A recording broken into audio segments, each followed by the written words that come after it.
All right, we're live. Let's get a little bit of music going.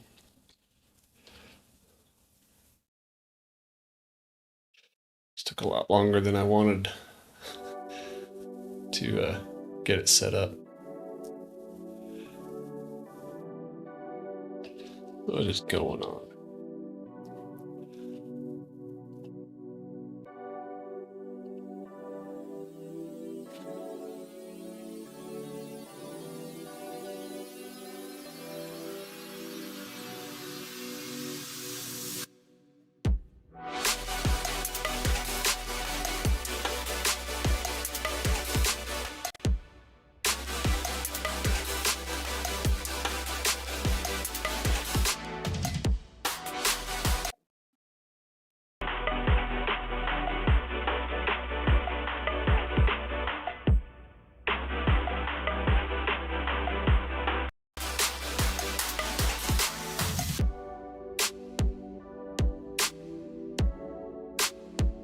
So annoying when stuff doesn't work the way it's supposed to. There's too many moving parts. Uh, I'm taking these off. I gotta get riding. I don't have time to mess around here. Running out of time.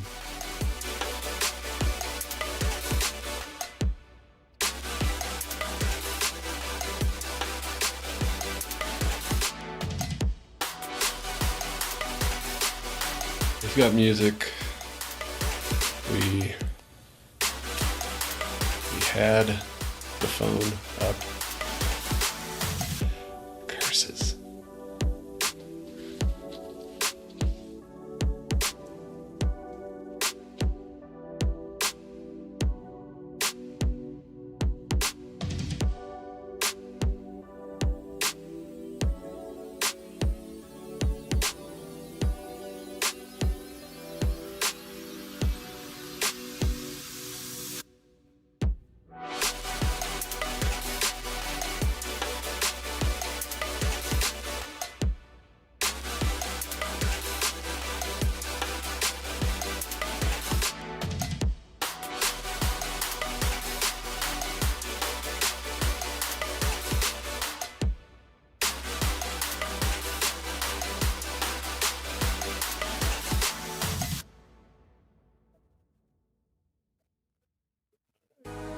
Back. I think we're good now. What a pain.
Feel like erg mode just kicked in.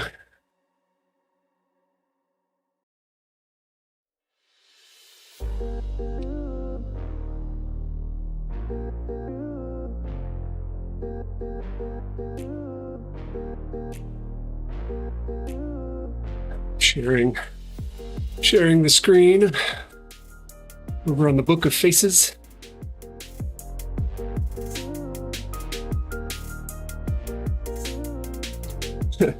Swift delete, thank you. Got some hardware challenges happening today.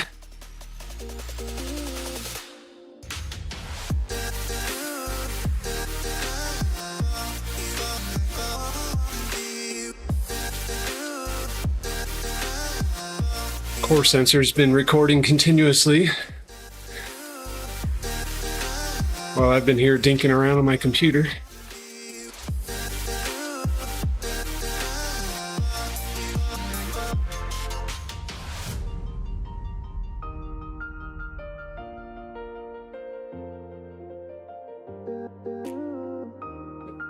Yes, Facebook, I want to post what I said I wanted to post. Thank you.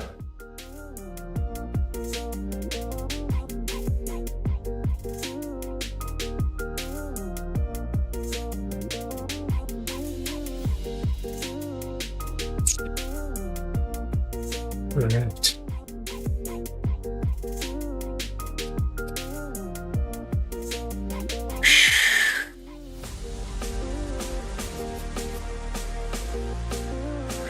It's going to be a warm one.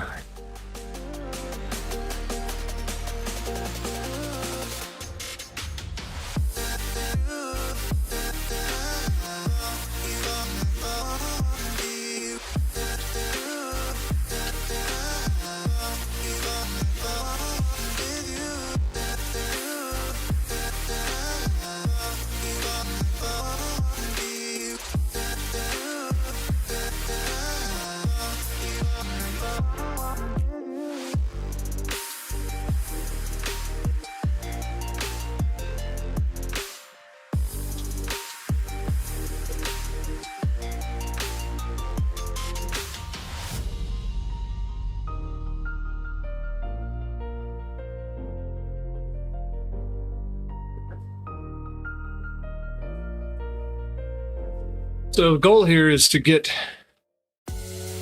core temperature and skin temperature to jump up quickly.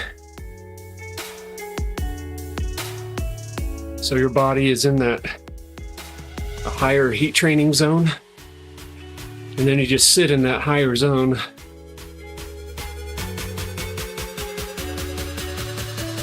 And pedal away, keeping your heart rate manageable.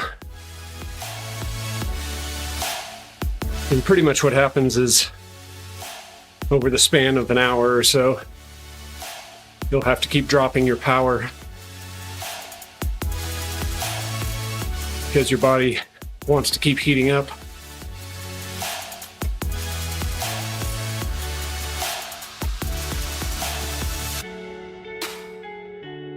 Legs are a little sore from yesterday, so they're not really wanting to do more than 200 watts.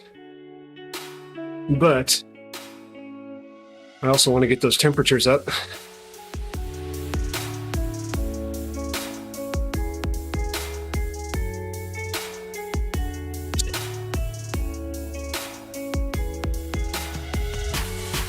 So I'm going to bump it up.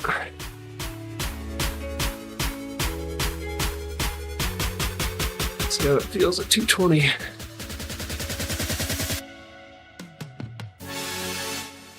So I like doing this with erg mode because I can precisely control my power output.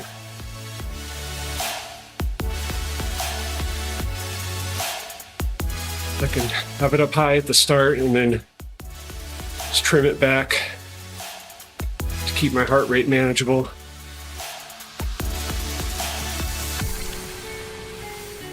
As the workout progresses.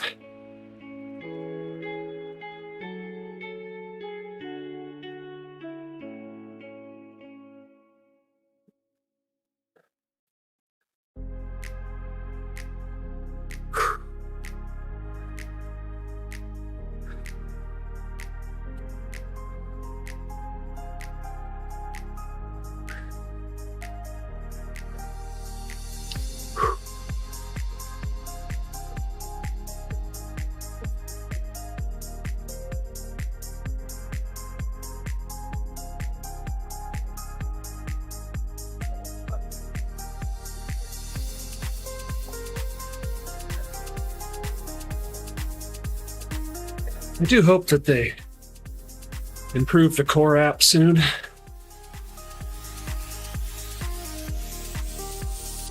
Make the connection more reliable, the updates quicker. You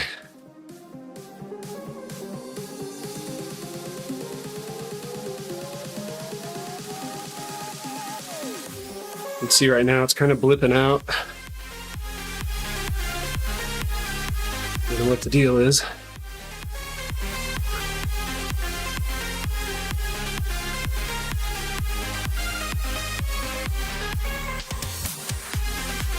So right now I'm doing 220 with a heart rate below 140. But within an hour, there's no way I'll be doing 220 at 140 when my core temperature is higher.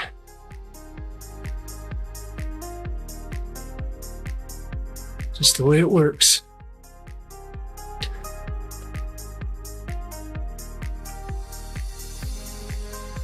You see core and skin temp are both starting to climb finally.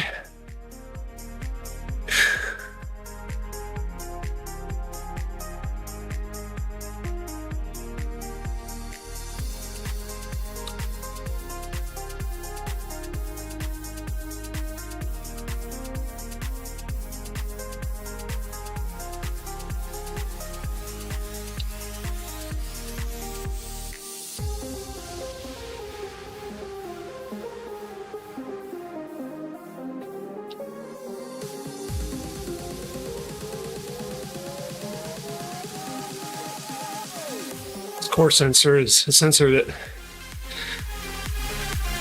clips onto your heart rate strap. It's just worn against your skin. Mine's right here.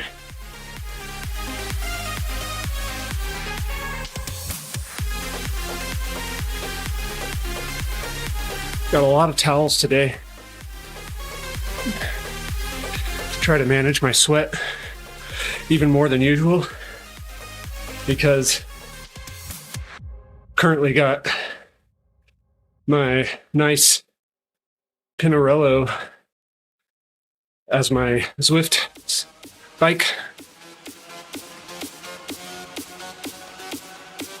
because my trusty Roubaix that I've put something like probably 80,000 kilometers on Zwift.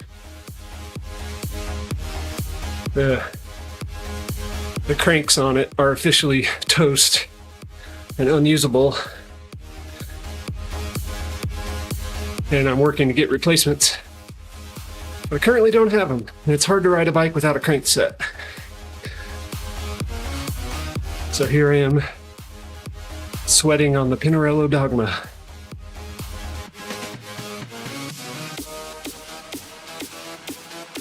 I'll be sure to clean it thoroughly after each session, whereas with the Roubaix, I was a little loosey-goosey.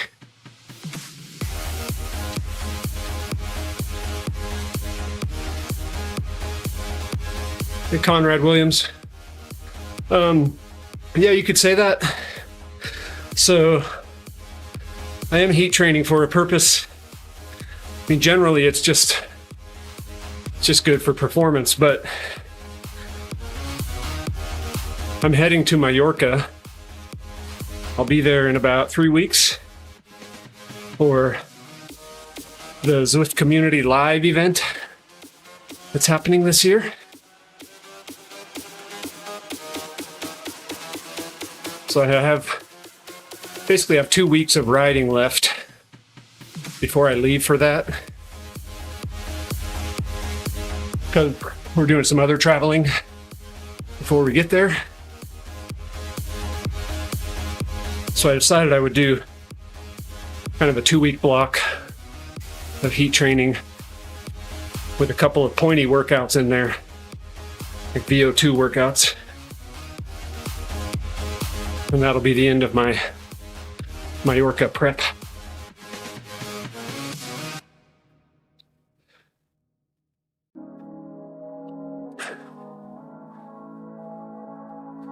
Should get my cadence up. Kind of mashing along at 80 here. Feels better to ride at 85 to 90.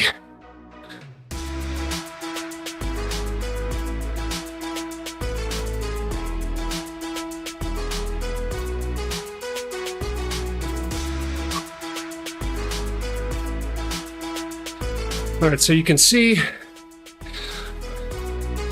on screen on my phone, heat strain is increasing.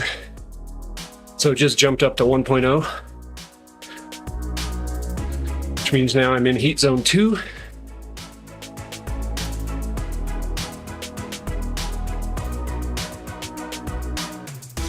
You really want to get up into zone 3. That's where you start getting a lot of adaptation quickly. I should get up there pretty quickly here at 220, holding 220 watts. Heat zone 3 starts when your heat strain hits 3.0.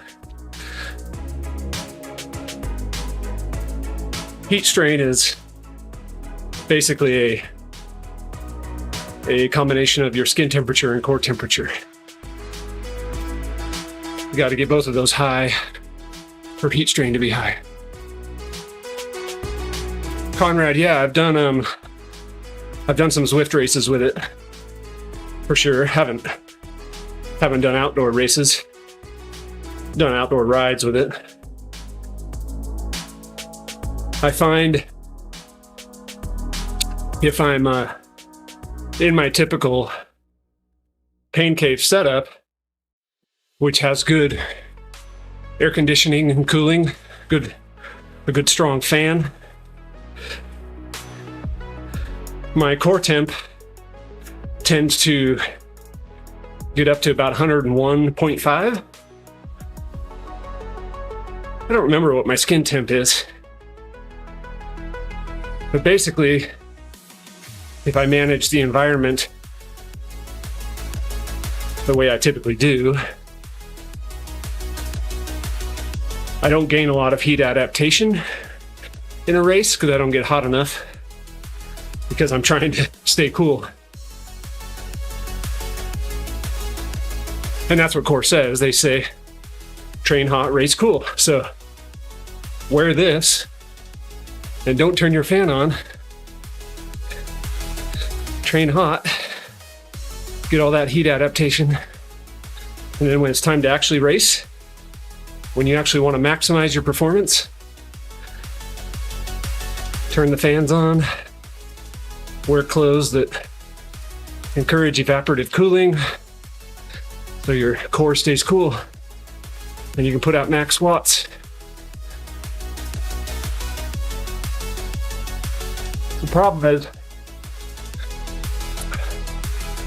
when your core temperature gets high enough, your body will kick in a governor and start limiting your power so you don't cook yourself. For me, I feel like that starts to kick in around 102 core temp. Actually, maybe even earlier. Probably earlier, 105, probably 101.5, but depends on what the skin temp is too. If your skin temperature is high, then your body sees that as an overall much higher strain than if your skin temperature is low, while your core temp is also high.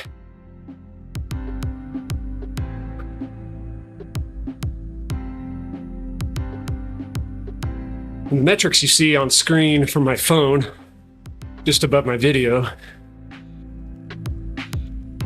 are also,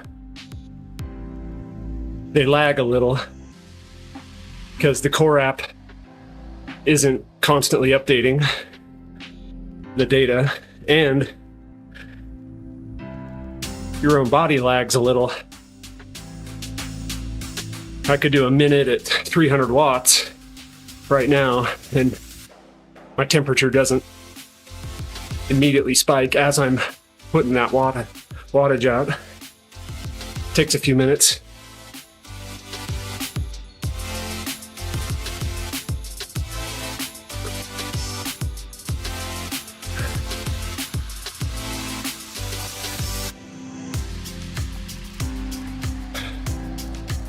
So what I notice on streams I've seen of people doing heat training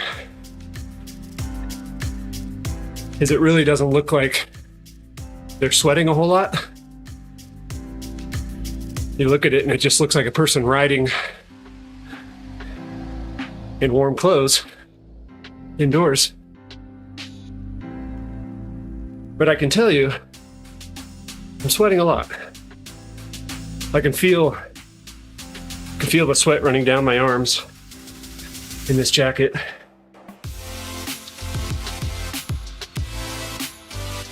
And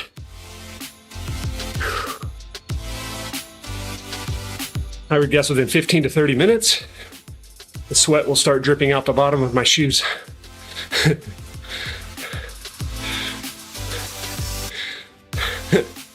Conrad, sub 55 with the core suit. No, I don't think so. Because sub 55 is pretty close to like the best I can do. I mean, I'm like low 50s to 55, depending on the day. So it would be pretty much a threshold effort for me. And I can't do threshold for 55 minutes in a heat suit without any cooling. My temperatures would get too high. My body would start flashing sirens, and the governors would kick in. It would start forcing me to back off the power. Because I would need to be doing around 300 watts for that whole time. And you can see even just at 220 here, the heat strain is climbing quickly. I'm almost into heat zone 3.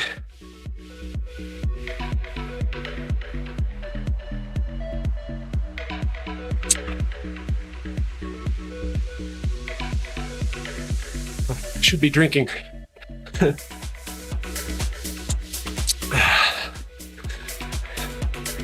So I've got 2 bottles here with electrolytes in them.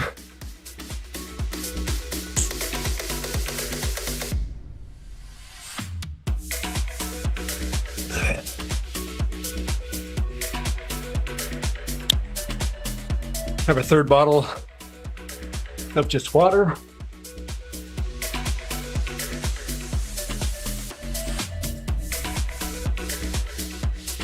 You want to make sure you stay hydrated when you're doing these.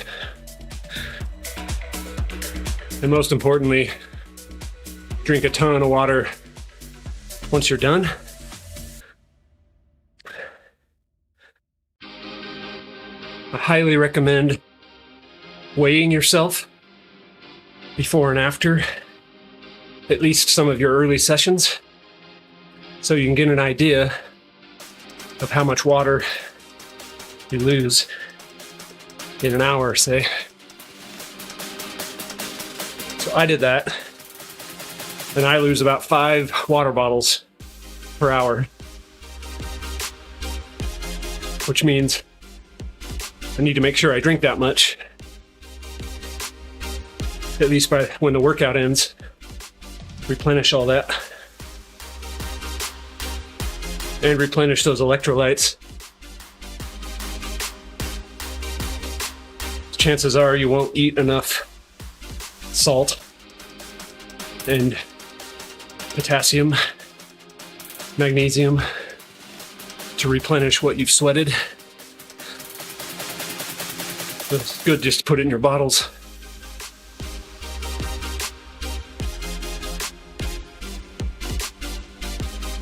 How many water bottles per hour, Swift type? Hey, Jonathan.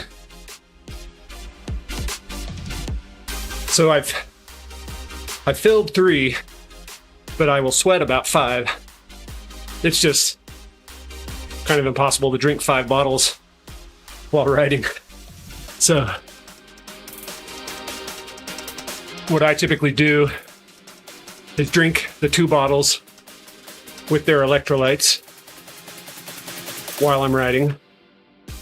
And as soon as I get off the bike, I'll start working on that 3rd bottle while I sit on the ground and let my core slowly cool down while adding some more points to my score. That's about 15 minutes.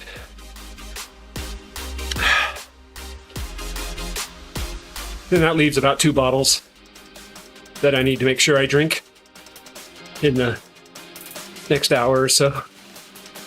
I'll do that too. 5 bottles per hour works well for me. Yeah, Jonathan. Those 5 bottles, that's what I got from weighing myself before and after. That's how much weight I lose from sweating per hour. And of course, everybody's different. People have different sweat rates.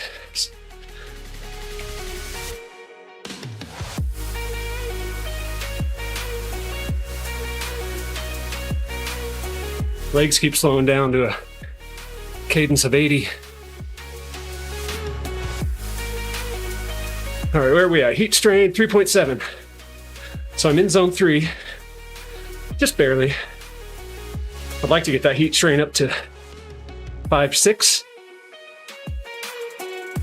That's when you start racking up more points. There's this other screen, the overview of the app, which is even more frustrating because it doesn't update often enough. You can see, so I did a hard bunch of heat training right at the end of the year, got up to 96% heat adapted, and I haven't done any since. And when that happens, you lose a couple percent a day. And last week it all went away. I officially dropped to 0.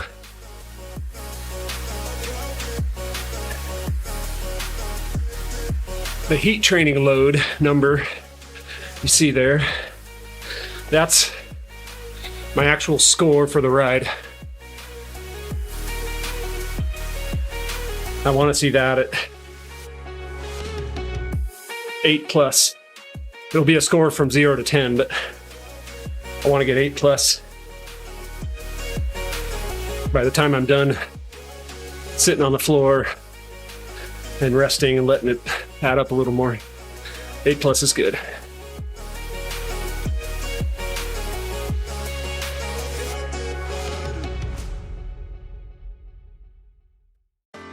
One bottle per hour, Levi.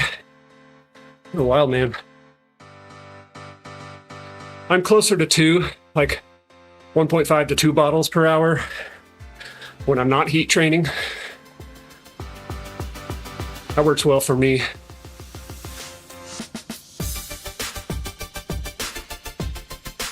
But everybody's different.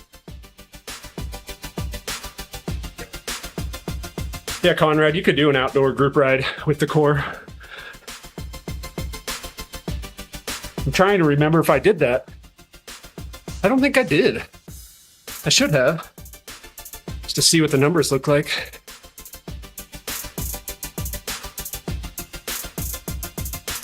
But you certainly could. And depending on how hot it is, you might get some heat adaptation out of it.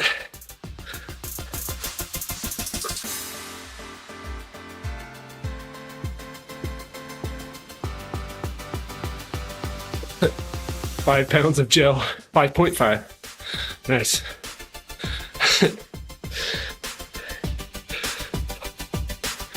Ooh, you can see, okay, so I haven't been paying attention to my heart rate, but you can see it's now up at 163 instead of being like just below 140 where I was cruising initially. That's because my temperature is going up. So you can see core temp's currently 101, skin temp 98.3. What I'm going to do is knock it down. Knocking it down using my virtual shifters, which when you're in an erg session, shifting adjusts your FTP bias instead of shifting your gears. So it adjusts the target power. So now I'm shooting for 200 instead of 220. See if we can get that heart rate down a bit. Jonathan, I just received in the mail a 10-pound bag of Formula 369. It's pretty wild to hold 10 pounds of essentially sugar and realize you're going to be burning all that in your rides. It's a heavy bag.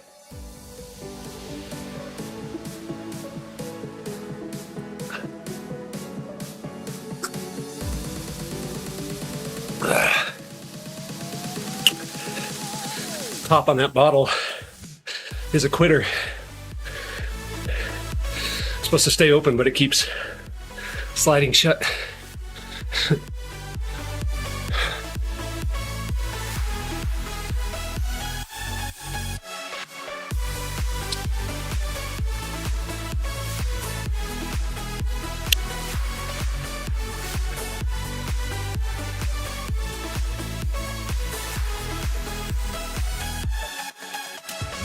Stream took longer than planned to set up.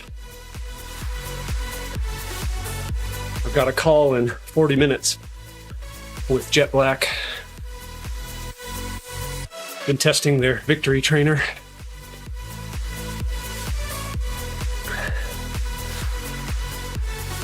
Sent him an email to see if we can push it off. See if he replies.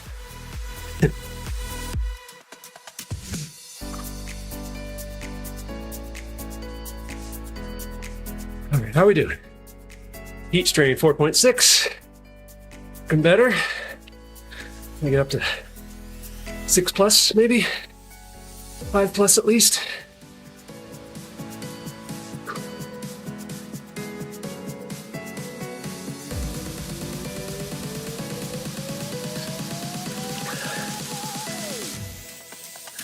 If you have any questions about heat training, just comment here in the YouTube stream and I'll see it eventually and answer it if I can.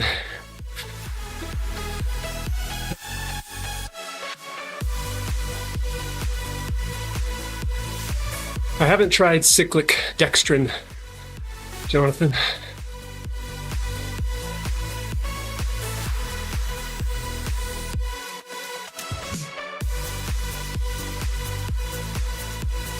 Why would I want to? What's special about it?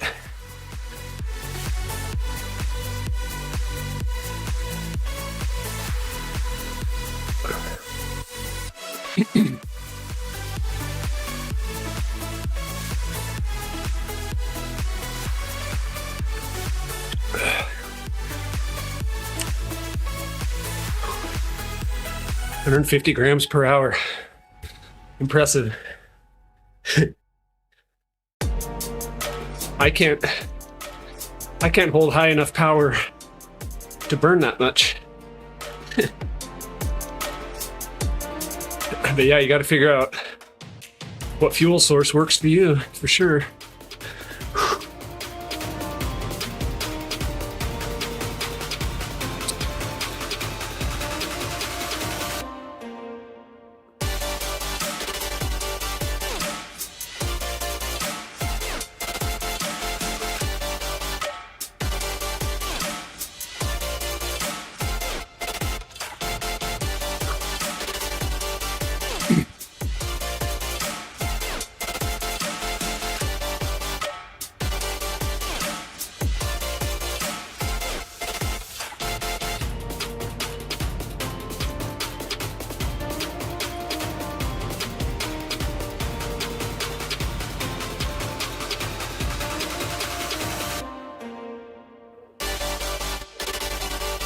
Oh, interesting.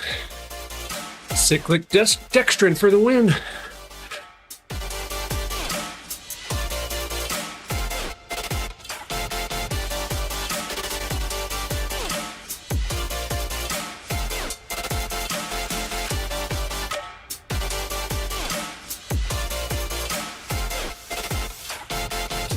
Everything on me is currently soaked through in sweat. 42 minutes in.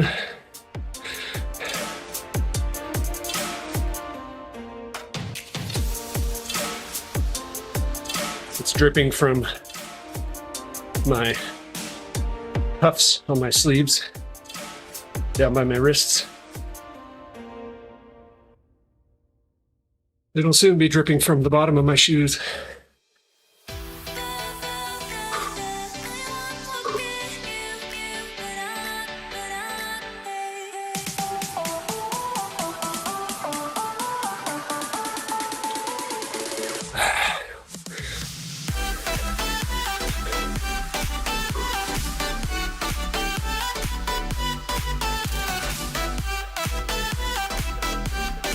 New towel. Always nice to grab a dry towel.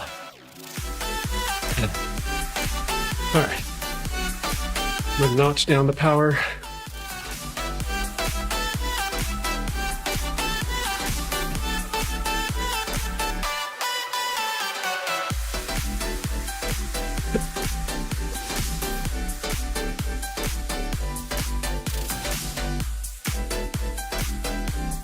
Ah, 180. Okay. Whew.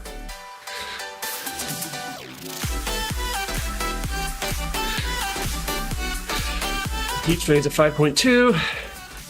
My delayed total score is 2.1. It's actually higher than that, but the app is slow.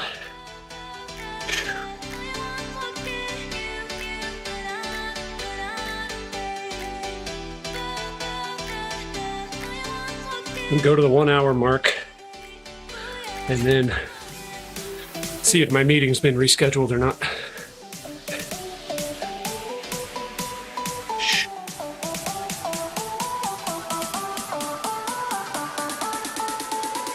Jonathan, I'm doing a final 2 weeks of riding to prep for Zwift Community Live in Mallorca, which starts in about 3 weeks.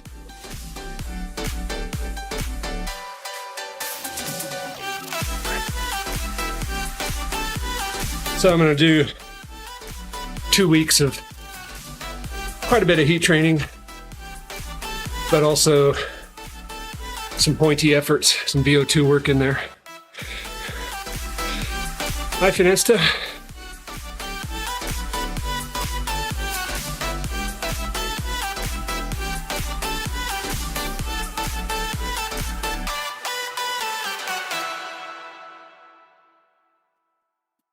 Conrad, it's really, one isn't better than the other, like objectively better.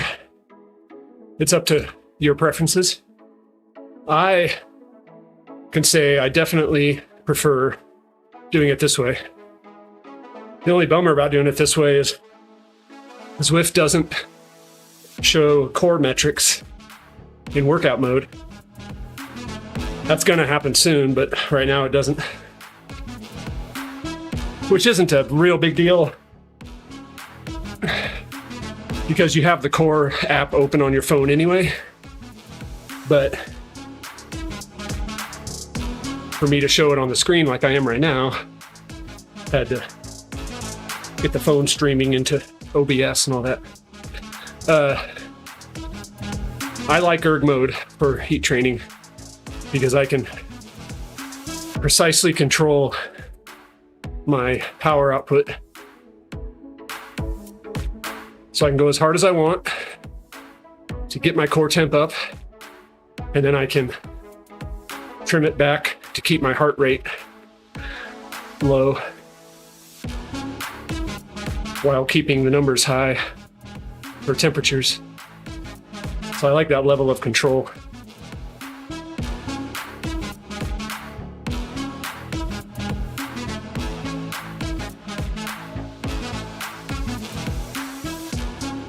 I've definitely done the RoboPacer thing, but it feels like kind of a bummer when you get dropped as you overheat.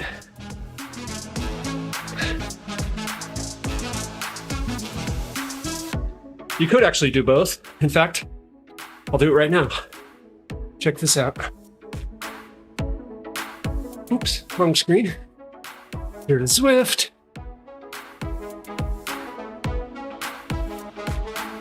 Okay, just kidding, you can't do both.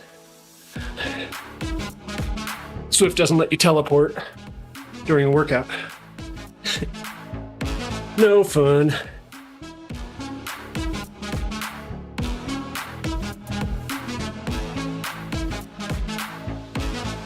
Iniesta, no, I haven't yet. I've got them on my list to contact because I am very curious about TimeWare's respiratory monitor. It's an interesting concept. So hopefully I can procure one soon and start testing it.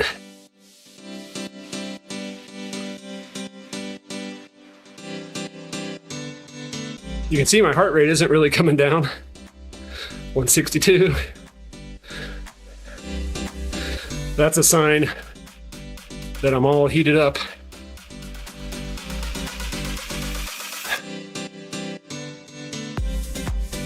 .162 is, I mean, that's like high tempo for me. Some Zwift races I'll average 162. It'd be a low average, but it's happened. So it's a little wild, but it's at 161 and I'm only doing 180 watts. But that's what heat does.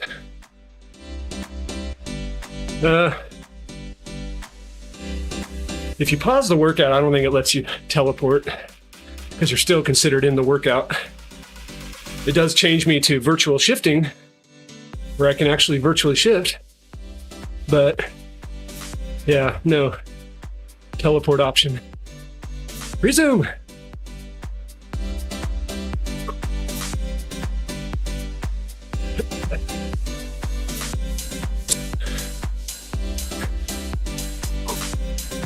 Woo, it's sweaty in here.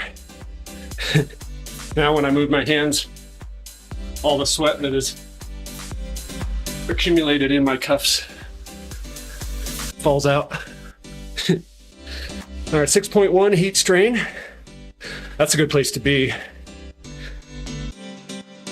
can see my core temp's almost at 102. And that's about where I like it for heat training. I don't like it much higher.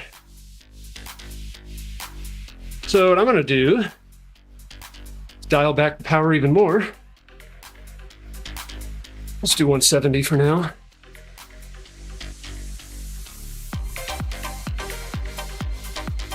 Basically, my goal now is to keep the suffering low while keeping the numbers high.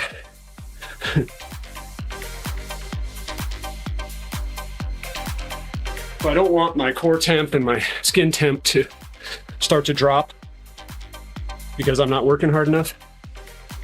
But I also don't really want to work harder. I don't need those numbers, either of those temperatures really, to get higher. So just gonna chug along. I'll try 160 though.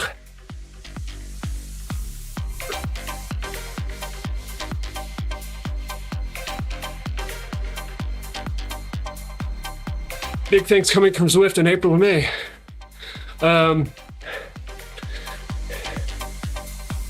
Let's see, what can I talk about? So, not everybody knows this, but I have an NDA with Zwift, as do basically,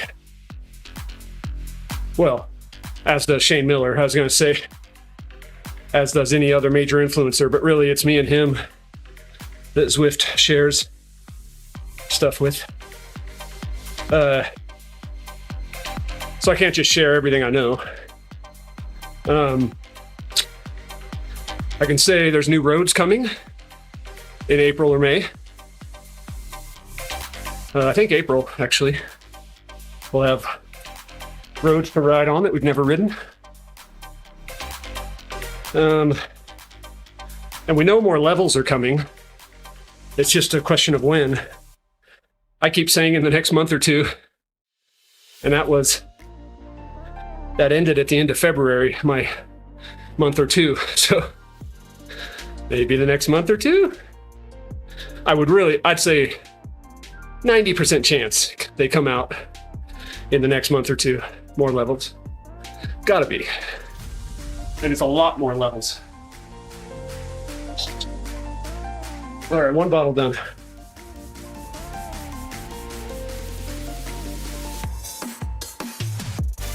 I should be drinking a lot more. I haven't been. Oops.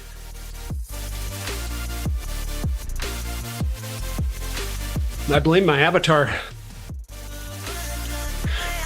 You'll notice he hasn't drunk at all this whole ride.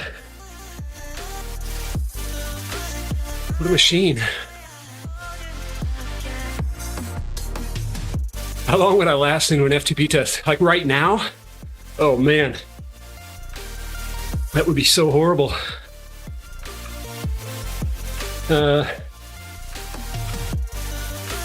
Dude. I bet less than a minute. It'd be so hard. So hard. Whew.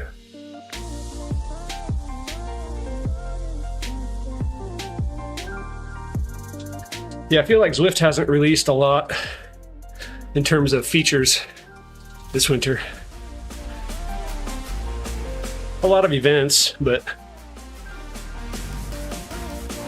not a lot of features. Where are we at? 53 minutes.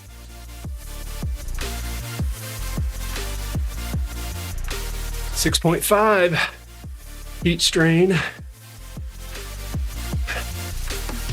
You really don't want to get above 7. Not good for your body to heat up that much. That's what core tells me.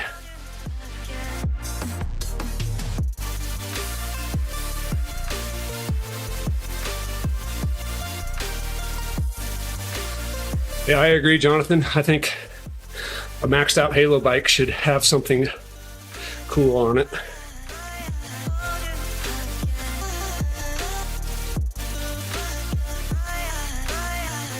I don't know what, but something cool.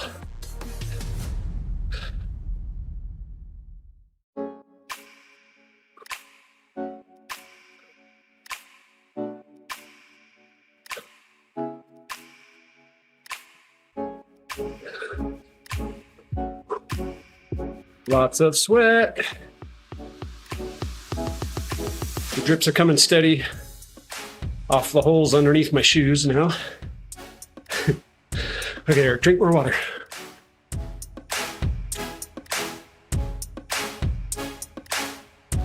I've got a beach towel covering my rocker plate beneath me. And then I grabbed 5 hand towels. And as I use them, I just pile them onto my handlebars here to protect the bike, the stem.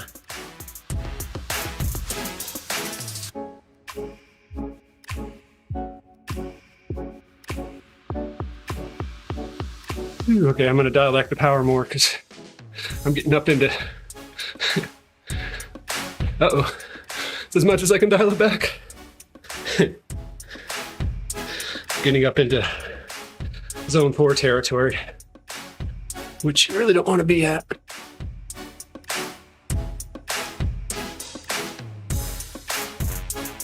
So the big hack that Core shared with me was when you finish your heat training session, like if I was to be done right now, Don't just go hop in the shower and cool off real quickly. Just sit. And sit on the floor, sit wherever, in your sweaty clothes, because your body's overheated and you're accumulating heat training load even without pedaling. You're just sitting there sweating as your body slowly brings its core temperature down. So I found that doing that adds 2 points, 3 points to the overall score, which is a lot.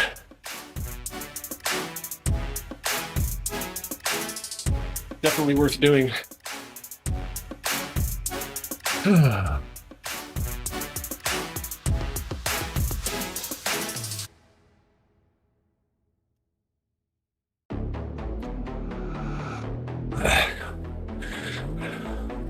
Timothy, I've noticed performance improvements.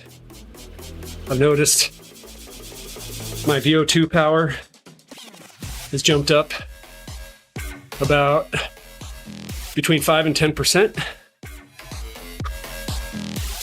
That's my guess. And I also notice that it feels like, I don't know, like I just have a bigger engine or a jetted carburetor if you're a Harley guy. Like, I'm able to chug along at zone 2 and zone 3 power, like let's say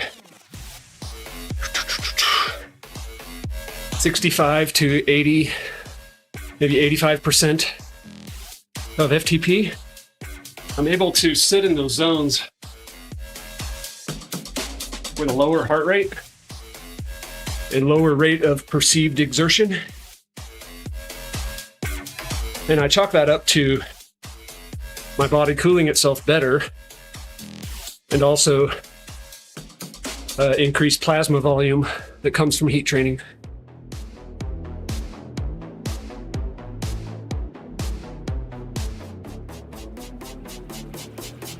I can't say that I've tested whether it's made me better in the heat, because I've been doing it all winter.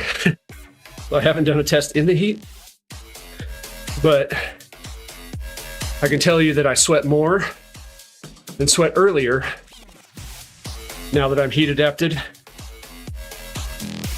And those are signs of heat adaptation, which seems counterintuitive. You would think maybe if you're heat adapted, you wouldn't sweat so much. But that's not the case. You sweat more, you sweat sooner, and you sweat less salty, less electrolytes. Ooh, I'm at 7.1 heat strain. All right, where are we at here? 1 hour. I'm gonna pull the plug on the workout so I don't have to work so hard.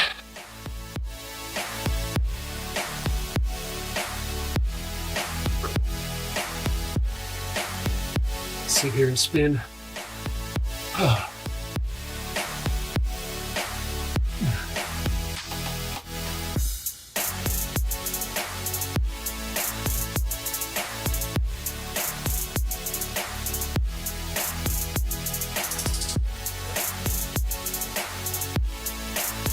Jonathan Levi, Mr. Zwift type.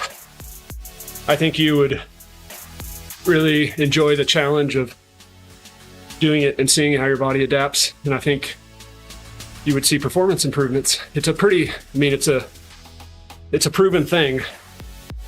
Similar to altitude training. 5 to 8% or 5 to 10% basically boost in VO2, boost in FTP. I'd be really curious what your experience was like using it.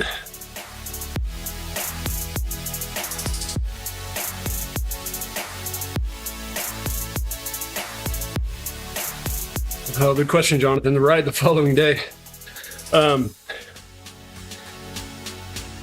It's weird. It definitely takes something out of you, but it's different than like a race would. It's hard to describe, but there's definitely fatigue there. I think the more I did heat training, the better I got at managing how it worked and managing my rehydration, and the better the next days were. But they definitely, I wouldn't recommend a hard heat training session, like an hour plus of heat training. I wouldn't recommend doing that the day before a race, because you'll feel it for sure. What I did do is back-to-back heat sessions.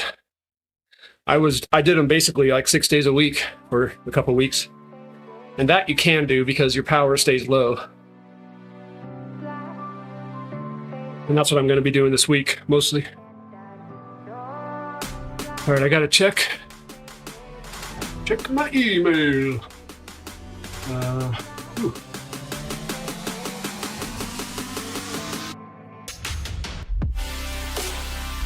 Hide the phone. See if my meeting emailed me back.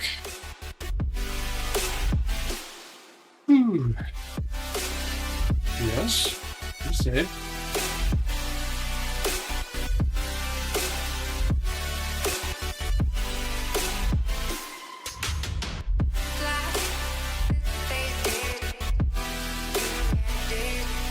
Microsoft Teams link is not entirely helpful. Doesn't tell you what time.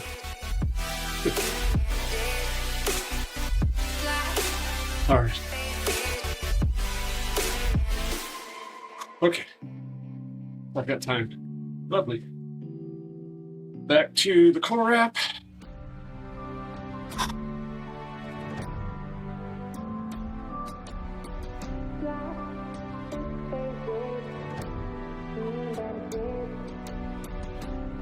Let's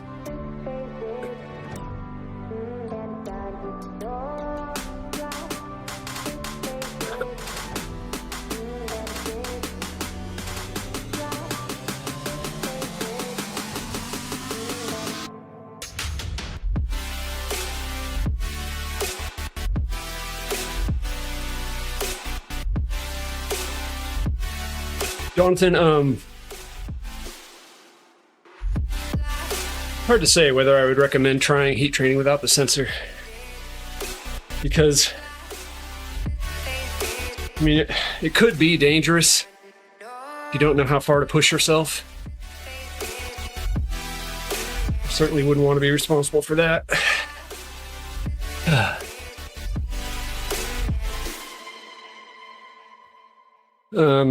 And you really don't know, you don't have any metrics. You don't know if the amount of suffering you're feeling is the zone you want to be in or not.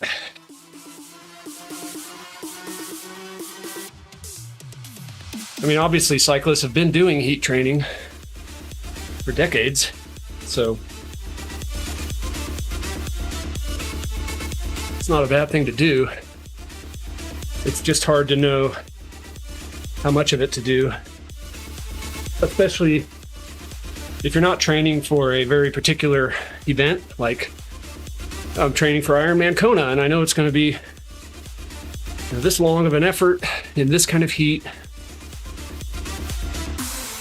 If you're just training for overall performance gains, it's hard to know where to stop. Oh, down to 7.1, that's good. It's noticing that I'm easing up.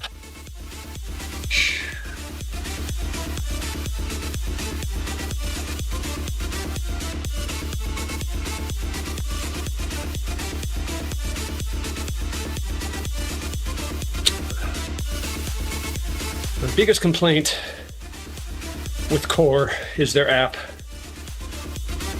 and especially it's at this point in the workout where the shortfalls of their app become really annoying because it doesn't update. I've told them they should just update it once a minute.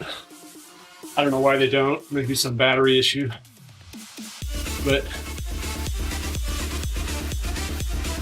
because it doesn't update every minute, you don't know what your actual heat training load is for the session. I know mine is at least 4.8, but I also know it's higher.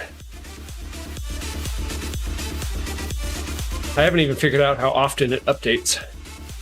Is it every 5 minutes? I don't know.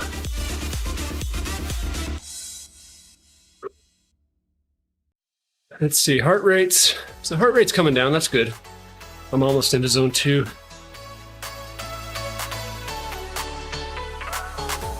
So even though core temp and skin temp are decently high, heart rate's not going crazy, so it's good. Not straining the body too much.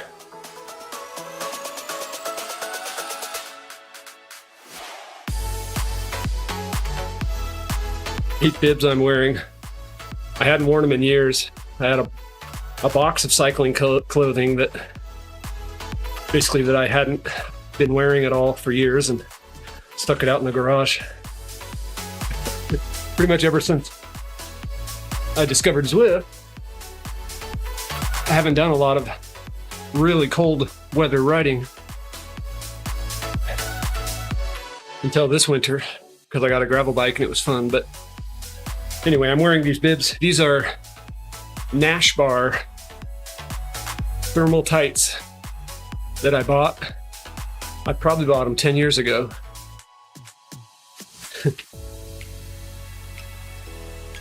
They were great for the price. They were probably half price, knowing Nash Bar, $50 or something. Anyway, they definitely do the job. They're comfortable enough, much more comfortable than the core paint suit. They have a chamois. They keep the heat in.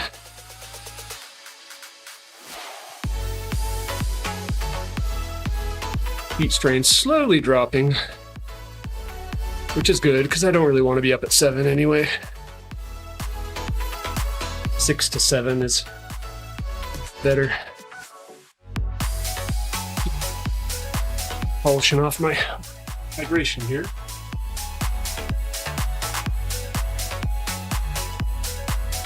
I just realized I turned my graph off. There's the graph, it's back. The graph for heat training is interesting because you can have a steady power number. And you'll see your heart rate steadily increase. And then eventually your power number starts dipping. Your power number will dip even while your heart rate stays steady as you keep heating up.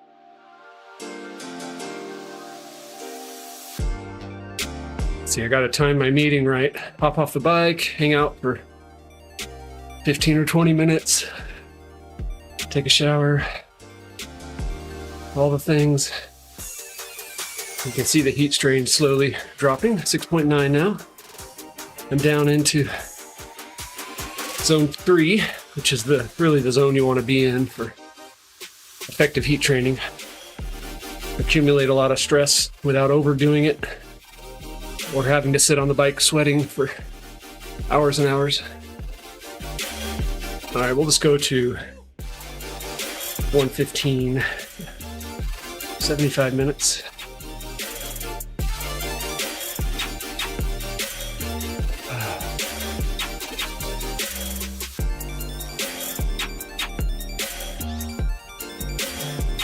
I've been testing this Jet Black Victory.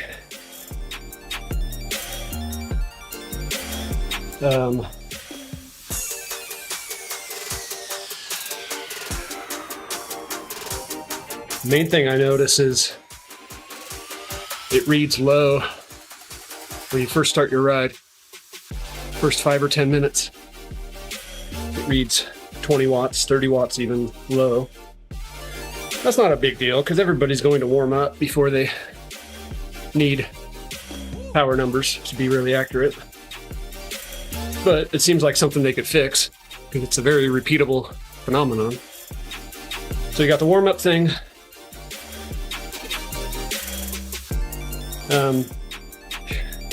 Another thing it does is it's really bad at super tucking. If I stop pedaling, it will drop to like 10 watts for a few seconds before it drops to 0. So that's annoying because you don't get into the super tuck as quick. In fact, I could demonstrate it. So let's see if it does it here. Spike the power. Then I'll stop pedaling. 20, 21, 22, 23. So 3 seconds it took. That's with power averaging on though. I suppose I should turn that off. Let's see here. Just realize. Heading.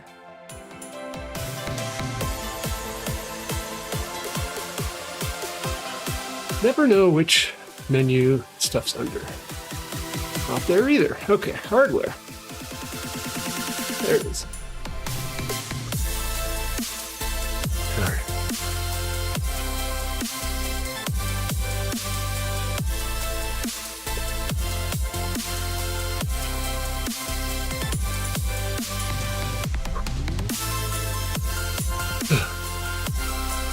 Whew, getting tired. 1002, 1003.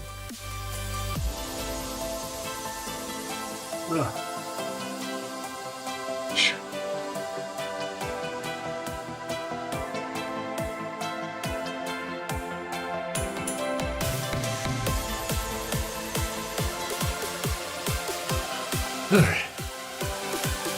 Almost done.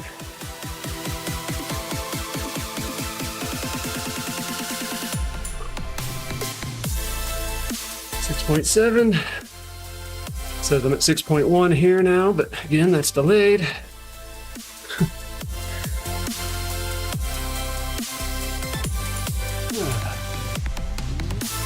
Yeah, body's definitely throwing in the towel. Literally.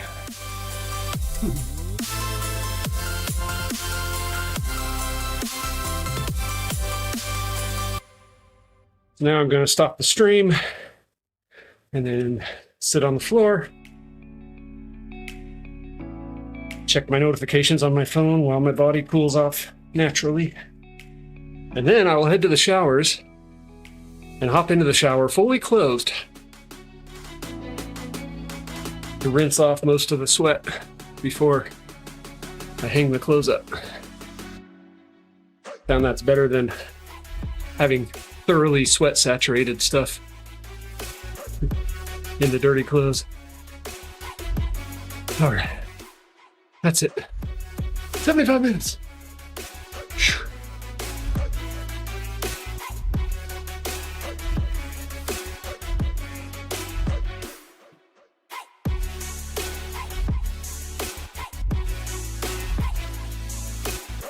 Later all. Right on. See you out there.